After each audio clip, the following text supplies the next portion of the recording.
Dear students, अस्सलाम वालेकुम। Welcome to science class. आज का लेक्चर नंबर हमारा 18 है, जिसमें हम करेंगे सेकंड जो लॉन्ग क्वेश्चन था चैप्टर नंबर 14 का, उसकी रिवीजन करेंगे। ठीक है, रिवीजन करने का पर्पज़ यही है कि आप उसको अच्छे से याद करके उस दिन जिस दिन रिवीजन मिलती है, रिवीजन में जो काम मिलता है, जो डायरी मिलती है, उसको आप लिख के देख लिया करें। ठीक है, तो आज जो आपको जो चैप्टर नंबर 14 का जो सेकंड लॉन्ग में जो आपको रिवाइज़ करवाऊँगा, उसको आपने अभी अपनी रफ कॉपीज़ पर लिख के चेक करना है। ठीक है, और नेक्स्ट हम रीडिंग करेंगे जो चैप्टर नंबर 17 है, उसका पेज नंबर 179 और 182 पेजेस हैं, उसकी रीडिंग करेंगे। ठीक है जी, स्टार्ट करते हैं आज का लेक्चर। जी, क्वेश्चन है question number 2, what is geothermal energy, what are its disadvantage. कहते हैं जियोथर्मल एनर्जी के बारे में ये क्या है और इसके बारे में जो इसके दो डिसएडवांटेजेस हैं ना, वो अब एक्सप्लेन करें।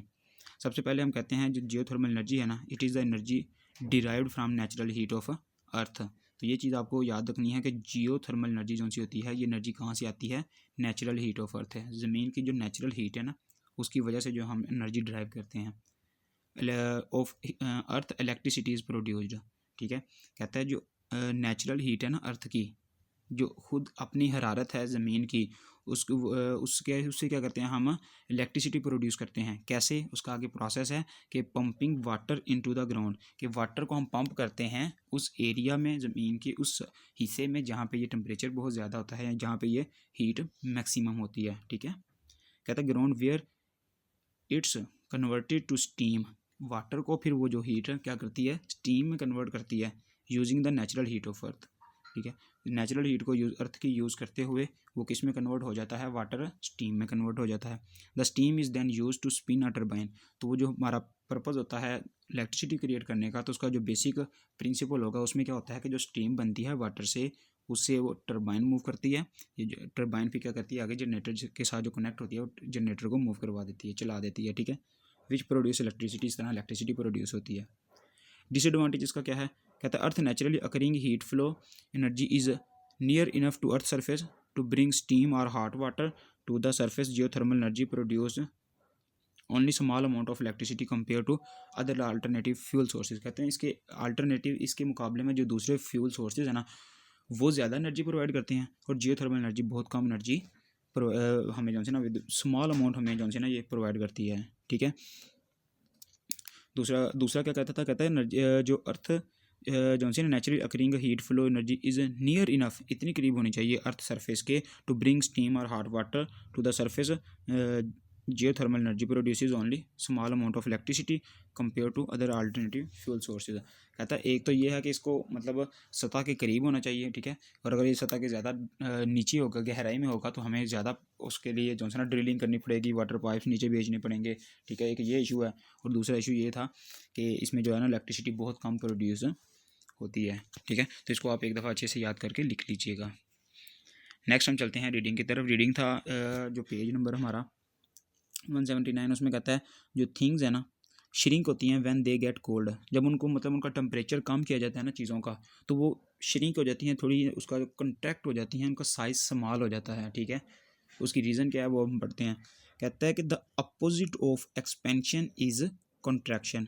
अब दो वर्ड उसने यूज़ किए हैं, एक्सपेंशन और कॉन्ट्रैक्शन। कहता है जब चीज़ों को हीट अप किया जाता है, यानी कि उनका टेम्परेचर बढ़ाया जाता है, तो वो एक्सपैंड हो जाती हैं। ठीक है, और इसके अपोजिट ये जो सॉलिड फॉर्म में जो चीज़ें होंगी, उन सॉलिड फॉर्म में जो चीज़ें होंगी, उनको जब हम उसका टेम्परेचर कम करेंगे तो वो कॉन्ट्रैक्ट हो जाएंगी, थोड़ी सी सुखड़ जाएंगी। ठीक है, इसी तरह इसकी अगर एग्जांपल्स, जो मेन एग्जांपल यही हैं, जो हमारी बाहर मेन वायर्स होती हैं ना इसकी इलेक्ट्रिसिटी की, बिजली की जो वायर्स होती हैं, वो आप देखते हो सर्दियों में बिल्कुल स्ट्रेट हो जाती हैं। ठीक है, और जो है ना समर में वैसे यू शेप की ना उनकी मतलब यू शेप की हो जाती हैं, मतलब उनमें एक्सपेंशन हो जाती है टेम्परेचर ज़्यादा होने की वजह से। ठीक है, तो इसलिए उनको मतलब उनका ना जब उनको हम तारों को डालते हैं ना टावर्स के ऊपर, तो हम उसके दरमियान थोड़ा सा डिस्टेंस रखते हैं, मतलब उनको लूज़ रखते हैं, फुल टाइट नहीं कर देते। लूज़ रखने का मकसद ये होता है कि जब टेम्परेचर कम होता है विंटर में, वो क्या हो जाती हैं, वो उनके मालिक्यूल्स कॉन्ट्रैक्ट हो जाते हैं और वो बिल्कुल स्ट्रेट हो जाती है। ठीक है, और दूसरी एग्जांपल क्या थी? जो रेलवे ट्रैक्स होते हैं ना, मतलब इसका जो दोनों साइडों पे ट्रैक के साथ साथ जो इसका मतलब लगा ये जो इसकी बार्स होती हैं, ठीक है, आयरन बार्स, उनको उनके जहाँ जॉइंट्स होते हैं ना वहाँ पे थोड़ा सी स्पेस छोड़ी होती है। स्पेस किस लिए छोड़ी होती है, उसकी रीज़न यही है कि जो विंटर में जब उन्होंने कॉन्ट्रैक्ट होते हैं ना उसके मालिक्यूल्स या पार्टिकल्स, तो वो थोड़े से अब कॉन्टैक्ट हो जाते हैं, और जो जब गर्मी आ जाती है ना समर में, तो वो थोड़े से फैल जाते हैं। ठीक है, तो इसलिए वो टेढ़े ना हो जाएं, इसलिए उनके दरमियान थोड़ी सी स्पेस रखी जाती है। तो इसलिए अब आपको अब ये समझ आ गई होगी कि ये जो सब्सटेंसेस हैं जब उनको कोल्ड किया जाता है, ठंडा किया जाता है, तो वो थोड़े से कंट्रैक्ट हो जाते हैं, और उसके बाद जब उनको गर्म किया जाता है तो वो एक्सपैंड हो जाते हैं। नेक्स्ट क्या कहते हैं, if things expand with the addition of energy it makes sense that they contract when energy is removed.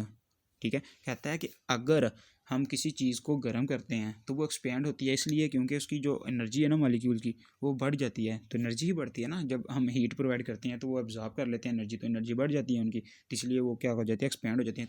तो जो जब हीट करेंगे तो एक्सपेंड होगा, तो डेफिनेटली जब उसको कोल्ड करेंगे तो वो कॉन्ट्रैक्ट ही होगा।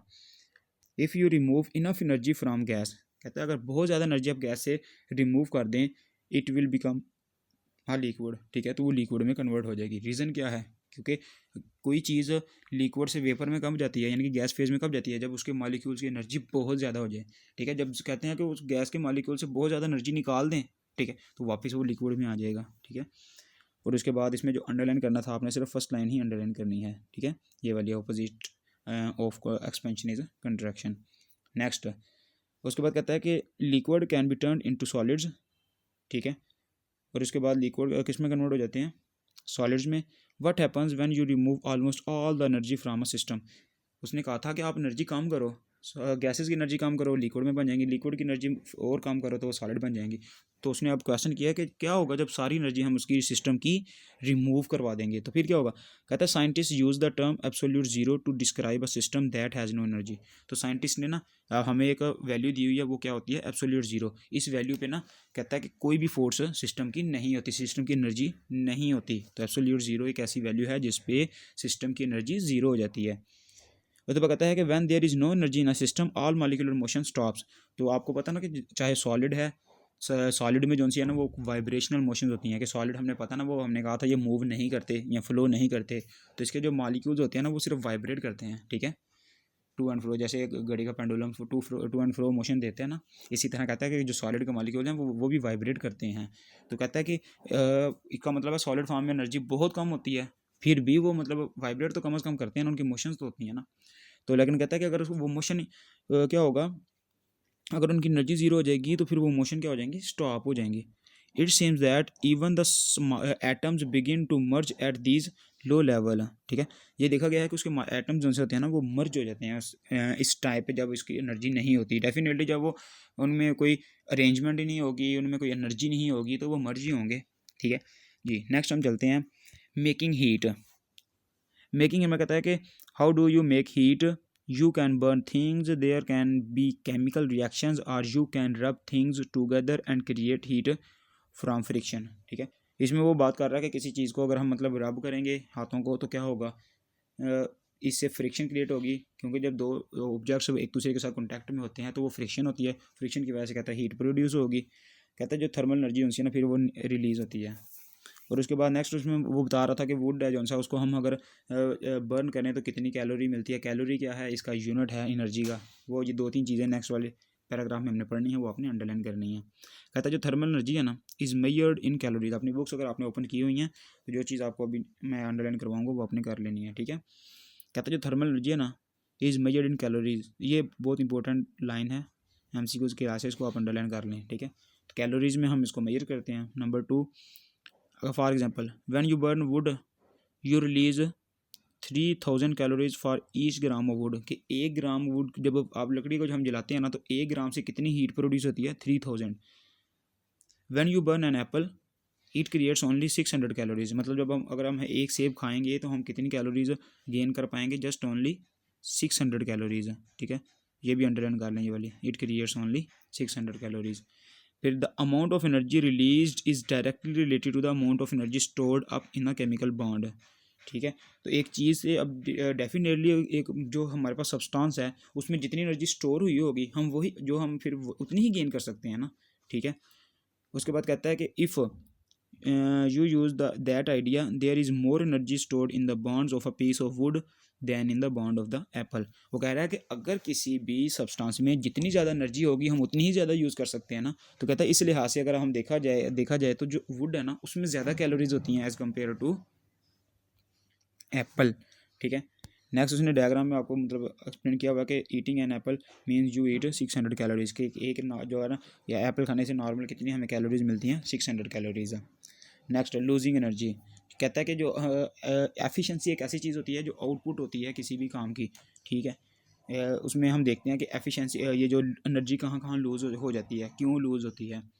कहता है we just talked about friction, हमने मतलब फ्रिक्शन के बारे में बात की है। Heat is also created because of inefficiency, कहता है हीट भी प्रोड्यूस होती है। हमने यही कहा था ना कि जब दो ऑब्जेक्ट एक दूसरे के साथ कॉन्टैक्ट में होते हैं तो फ्रिक्शन की वजह से एनर्जी लॉस हो जाती है। ठीक है, तो वो कहता है कि हीट भी लॉस होती है। दूसरा अब आपने ये भी याद रखना है कि जब फ्रिक्शन होता है या इनएफिशिएंसी की वजह से हीट भी लॉस होती है। इनएफिशिएंसी का मतलब होता है कि जो हमारी आउटपुट होती है ना किसी काम की वो 100% नहीं होती, 100% नहीं होती। नेक्स्ट हम चलते हैं when a car engine run, जब एक गाड़ी का मतलब जब एक गाड़ी चलती है उसका इंजन रन करता है, a lot of heat is given of, बहुत सी हीट मतलब उससे निकलती है। उसका जो जो है ना उसका फ्रंट साइड जो सी होती है ना वो बहुत हीट अप हो जाती है। ठीक है, much of that heat is the result of the friction and inefficiency in the running motor, के रनिंग मोटर में दो चीज़ें होती हैं जो उसको हीट अप कर देती हैं। पहली क्या है, उसमें फ्रिक्शन आ जाती है। ठीक है, और दूसरी क्या आ जाती है, इनएफिशिएंसी, के वो हमें 100% आउटपुट नहीं देती। इनपुट क्या होती है, इनपुट वो वैल्यू होती है या वो चीज़ होती है जो हम प्रोवाइड करते हैं। फॉर एग्जांपल हम उसमें फ्यूल डालते हैं, वो हमारी इनपुट है, और गाड़ी मूव करती है, वो हमारा क्या है, आउटपुट। तो हम ये कहते हैं कि अगर हमने 1 लीटर पेट्रोल डाला है, ठीक है, तो उसको 40 किलोमीटर चलना चाहिए। ठीक है, लेकिन अगर वो 30 किलोमीटर पे जाके ख़त्म हो जाए फ्यूल, तो इसका क्या मतलब है, अगर 40 चलती तो 100% एफिशिएंसी होती, अगर वो 30 पे ख़त्म हो गया फ्यूल तो इसका मतलब है बहुत सी जो सी ना वो इसकी पावर वो कंज्यूम हो गई है, लॉस हो गई है, किसकी फॉर्म में, हीट और फ्रिक्शन की फॉर्म में।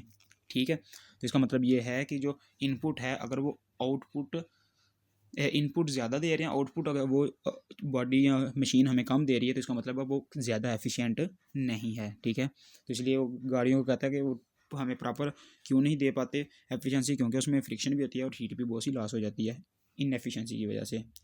When you lift something and your muscle contract, कहते हैं जब आप कुछ चीज़ों को जो है ना वो हैवी ऑब्जेक्ट्स को लिफ्ट करते हैं, उठाते हैं, तो आपके मसल कॉन्ट्रैक्ट कर जाते हैं। यू आर ओनली 25% एफिशिएंट, तो आप कितनी आउटपुट दे सकते हैं, 25%। 75% of energy is lost to heat, कि आपकी बॉडी मतलब जो एनर्जी वेस्ट हो जाती है या हीट की फॉर्म में वो कितनी होती है, 75, और सिर्फ 25% ही हम वर्क कर पाते हैं। ठीक है, करना हमें मतलब 100% चाहिए, लेकिन हम कितनी कर पाते हैं, सिर्फ 25% एफिशिएंसी दिखा पाते हैं। नेक्स्ट कहता है मोर ट्रांसफर ऑफ एनर्जी, क्या है, मोर ट्रांसफर ऑफ एनर्जी। कहता है heat is the thermal energy transported from one system to another because of the temperature difference. कहता है कि जो thermal heat is the thermal energy, heat क्या है, एनर्जी है, और कौन सी एनर्जी है, थर्मल एनर्जी है, जो ट्रांसपोर्ट होती है एक सिस्टम से दूसरे सिस्टम में, किसकी वजह से, टेम्परेचर की डिफरेंस की वजह से। हमने पहले भी कहा था कि टेम्परेचर डिफरेंस होगा तो एनर्जी ट्रांसफ़र होगी, अदरवाइज एनर्जी ट्रांसफ़र नहीं होती। ठीक है, उसके बाद कहता है कि the transfer of the energy stops, कब, कहता है जब एनर्जी ट्रांसफ़र जो होती है ना वो स्टॉप हो जाती है, कब, when the temperature balances out in the entire environment, अगर सारे इन्वायरमेंट में टेम्परेचर जो है ना वो बैलेंस हो जाता है। ठीक है, scientist use the unit calorie to measure heat, energy के लिए भी कैलोरी की यूनिट था, ये भी अंडरलाइन कर लें कि scientist use the unit calorie to measure heat. You might be saying I have heard of calorie, are those like the ones in food? The answer is yes. 1 calorie is the measured as the amount of energy needed to raise the temperature of 1 gram of water 1 degree Celsius. तो ये भी line underline कर लें, definition है इसकी कि 1 calorie का मतलब क्या है। कहता है कि अगर 1 ग्राम वाटर है कि कोई भी सब्सटेंस है 1 ग्राम, तो उसका टेम्परेचर 1 डिग्री तक बढ़ा देना, कि 1 ग्राम वाटर लिया, उसने जो एग्जांपल दिया वाटर किया कि 1 ग्राम वाटर है, उसने ना आपको बहुत सिंपल करके समझाया है इसकी डेफिनेशन में कि 1 ग्राम वाटर है, उसको उसका टेम्परेचर 1 डिग्री बढ़ाना है हमने, तो जितनी हम उसको हीट देंगे तो वो कितनी हीट होगी, 1 कैलोरी हीट होगी। ठीक है, when you are burning calories you are actually using the energy stored in your food. ठीक है, कहता है जब आप कैलोरीज को बर्न कर रहे होते हैं ना, तो एक्चुअली यूजिंग द एनर्जी, कौन सी एनर्जी यूज़ करते हैं, जो हमारी फूड में होती है। कहता है जब अगर हम कोई वर्क कर रहे होते हैं, ठीक है, तो डेफिनेटली हम कैलोरीज को बर्न कर रहे होते हैं। जैसे हम रनिंग कर रहे होते हैं, ठीक है, या कोई भी हार्ड वर्क कर रहे होते हैं, तो हम क्या कर रहे होते हैं, कैलोरीज को बर्न कर रहे होते हैं। तो वो जो कैलोरीज बर्न हो रही होती हैं वो कहाँ से आती हैं, जो हम फूड खाते हैं उसमें जो एनर्जी स्टोर होती है वहाँ से आती हैं। ठीक है, तो ये था आज का लेक्चर। इसको अच्छे से आपने रीड कर लेना है, और जो आपका लॉन्ग क्वेश्चन आपको रिवीजन के लिए दिया है उसकी आप प्रैक्टिस कर लें। अस्सलाम वालेकुम।